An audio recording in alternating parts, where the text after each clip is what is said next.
This is my NA Miata, and in less than 10 days this car needs to be at the Wisconsin season opener, and it needs a lot of work before it can get there. My Miata needs a clutch and a throw-out bearing and possibly a hydraulic system and everything that goes in between there, and we're going to be upgrading it to a stage 1 kit.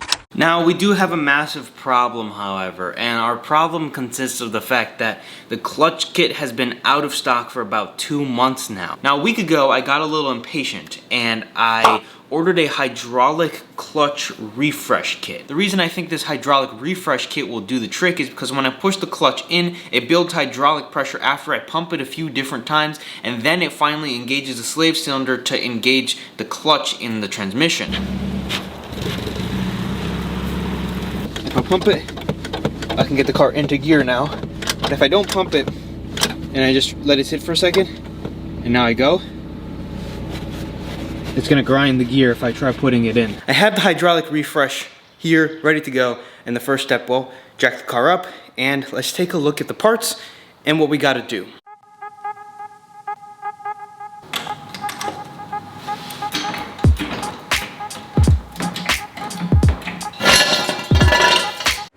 Here, we have the Flying Miata hydraulic refresh kit. This is a stainless steel braided kind of replacement line for a couple of different things, and we'll talk about that in just a second. Here we have the slave cylinder that is going to go underneath the car. We have DOT4 brake fluid, track/street. Here we have the master clutch cylinder. Basically, we're going to be replacing these two as the main thing, and it seems to be pretty simple. I think we should start off by taking everything out and figuring out where this line is going to go, because we have to remove some lines.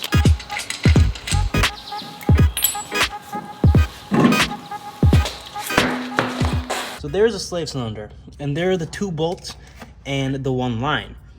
1, 2, line.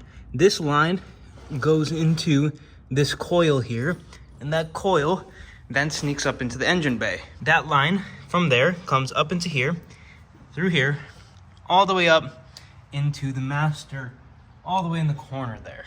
And then it goes into the master, where the master has 1, 2 bolts connecting it.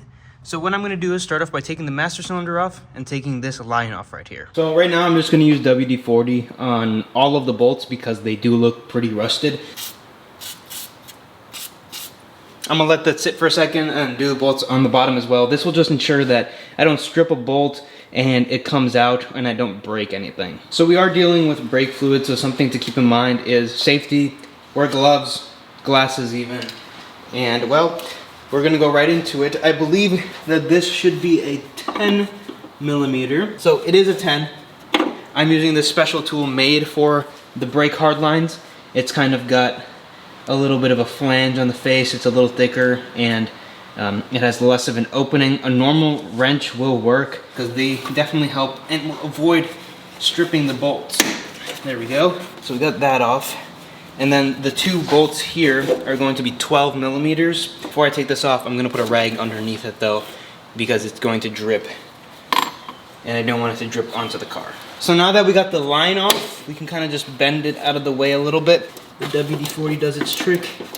You can kind of see that this master actually has some cracks in it. Definitely don't want to hit the car. Oh, definitely don't hit the car. Twice, after saying that you're not gonna hit it.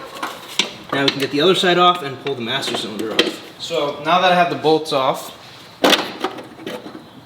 try without spilling anything to take the master off. Now there's fluid in here, and the first thing I'm going to do is dump this fluid out. So there's a couple of different types of stainless lines that come in different kits. The Flying Miata kit deletes the lower half, but there are some kits that delete the line going from here all the way up there and even the lines through here.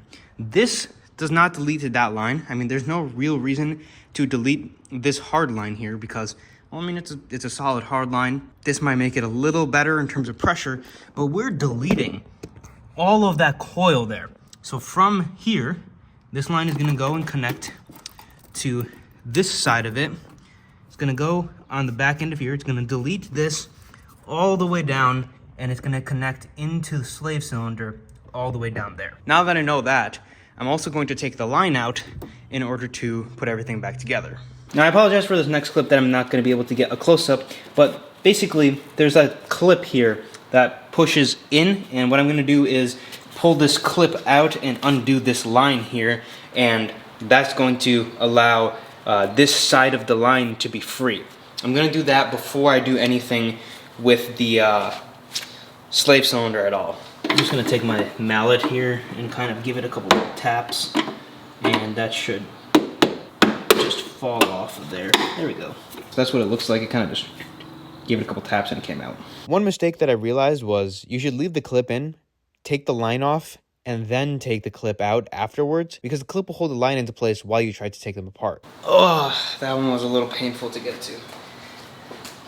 Got it though. So like we were talking about before, there are two bolts connected to the slave cylinder. One is right there, one is right there, and there is the hard line.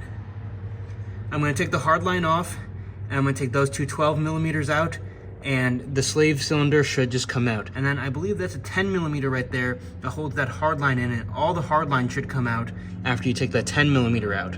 Now we're at the point where we should be able to remove this, but something I realized is there's one more connection before we can drop that. So I have the slave cylinder out there, I have the master cylinder sitting outside, and everything is removed except the line. And let me show you the one little connection that I missed. So we come here, line's right here, and if we look right there, another hard line, and that's where this goes into, as you can see, and that's the other side of the loom, which is sitting right here up there now. So this coil, bottom half is there, and then the top half of that is there. We're deleting all of that today, so it's important that I get that out. All right, so it's been a while, because it took me a while to get this line out from here and a while to get this coil out from underneath. So basically this would connect to the slave, this would connect to this side, and then this would connect into that up there going to the master. So all of this gets deleted by this stainless braided line here. I was just kind of testing. This is the new slave cylinder here. I'm not sure if this is a great idea, ingenious idea, but I'm gonna put this line on before I put the slave back onto the trans. One thing you need to keep in mind is this kind of has a seat. See if I can do this one hand. This is a seat right here, and you need to make sure it seats into there. And then you need to put this in first and then bolt it up, otherwise it won't fit. So now we're gonna mount the slave cylinder back in. The hole on the left there is where the slave needs to go into, and then the two bolts there. And I believe this is now just left open because of the braided wire. So I'm just gonna put the thing back there and plug it up. Because this is such an awkward angle, so you need to feed this in, and then we can mount it back up. I'm gonna mount it back up and then show you guys, because I have no way of showing this. So number one, you guys can see right there, I have the slave cylinder in, and I'll give you guys a better angle of that in a second here.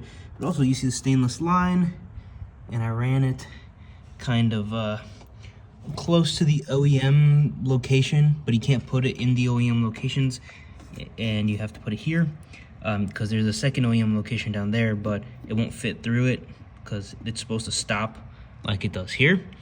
And I mounted this back up, so everything is ready to go, and now we can put the master cylinder back into the car. There's a better shot at that slave cylinder there. We have it in the front and mounted down. Torque specs are supposed to be around 15 foot-pounds, but my torque wrench will not fit, so got it nice and tight. Now we can move on to the final part, which is bench bleeding. We have the master cylinder here, and there's one port here, and we can uncover this port. This port is essentially where we're going to be hooking up the hard line, and you can see 1, 2 where the 12 millimeters go. What we're going to be doing is filling up the reservoir with a little bit of brake fluid. Luckily my kit came with one if you got a kit, otherwise DOT3, DOT4. We're just going to fill it up just a little, maybe over the minimum, just about the minimum before we put it in the car, and we're just trying to pressurize the system.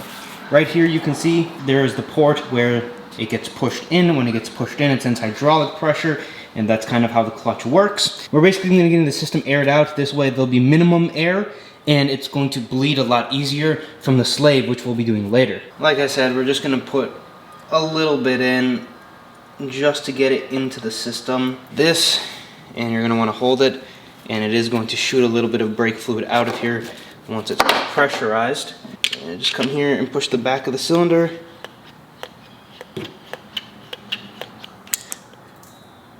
Great.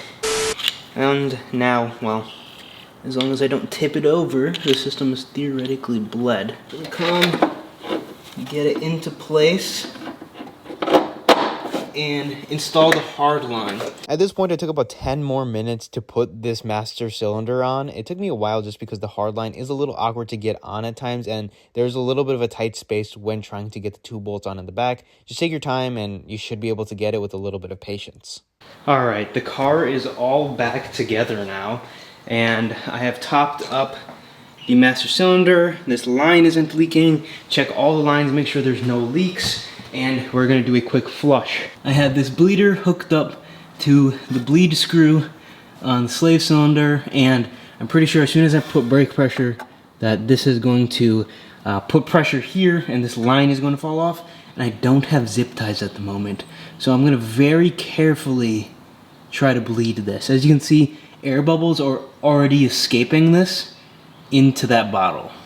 So let's try it. I'm gonna press down. I hope the line didn't fall off.